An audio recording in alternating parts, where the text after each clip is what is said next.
Hello, everybody. Welcome to the lecture series on stakeholder identification and management. I'm Suruthika, Assistant Professor at SNS Spine.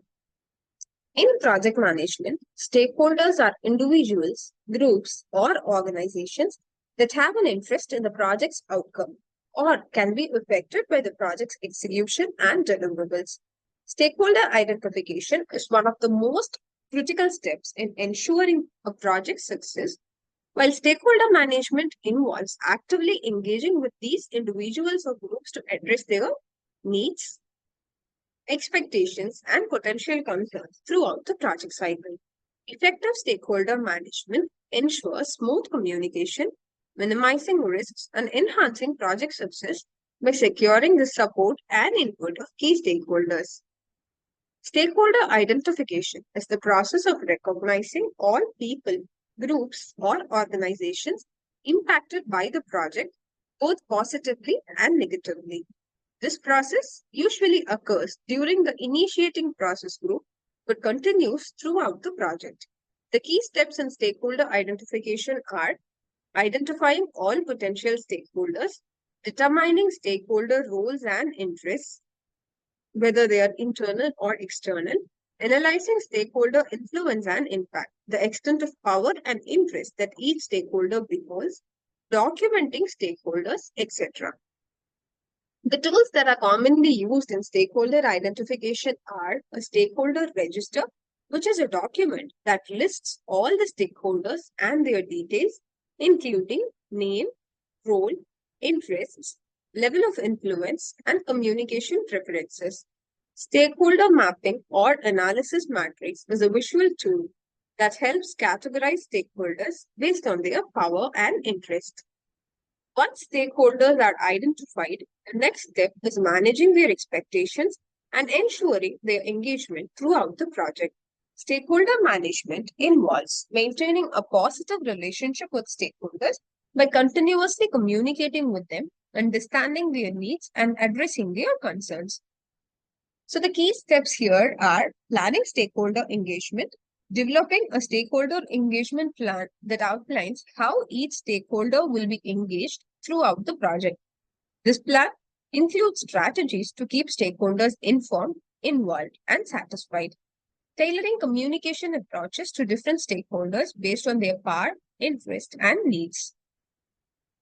Managing stakeholder engagement. This involves actively engaging with stakeholders to address their expectations and resolving concerns. Here, we use appropriate communication methods based on stakeholder preference and involvement levels. Encouraging stakeholder participation in decision-making processes, especially those with high power or influence. Monitoring stakeholder engagement. This involves continuously monitoring and adjusting stakeholder engagement strategies to ensure stakeholders remain engaged and supportive. Assessing stakeholder feedback and adjusting communication or engagement strategies as needed. Revisiting the stakeholder register and engagement plan to account for changes in stakeholder influence, interest, or power. The next key step is controlling stakeholder engagement, where we ensure that stakeholder communication is consistent and aligns with the project's needs and progress.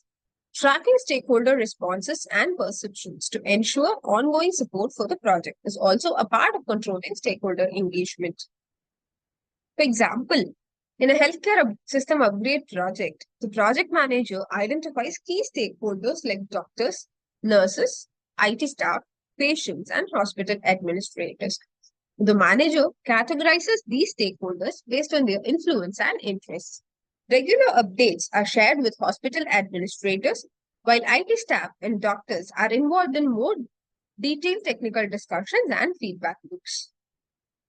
The challenges in stakeholder identification are one, conflicting interests. Different stakeholders may have conflicting priorities. For example, a marketing team may prioritize faster delivery, while quality control team emphasizes on more rigorous testing. Stakeholder resistance. Some stakeholders may resist changes introduced by the project. Managing resistance requires clear communication, inclusion in decision making, and sometimes negotiation. Stakeholder turnover in long-term projects. Key stakeholders may change, requiring adjustments to the stakeholder engagement strategy. Changing requirements, stakeholders may introduce new requirements or change expectations during the project, impacting scope, time, and budget. Proactive communication is essential to managing these changes. Stakeholder identification and management are essential to the success of any project. By identifying stakeholders early, understanding their needs, and engaging them throughout the project managers can mitigate risks, ensure smoother project execution, and achieve project objectives. Stakeholder management is an ongoing process that requires continuous communication, adaptability, and a strong understanding of each stakeholder's role, influence, and expectations. I hope this video was helpful to you in identifying stakeholders and managing stakeholders effectively. Thanks for watching.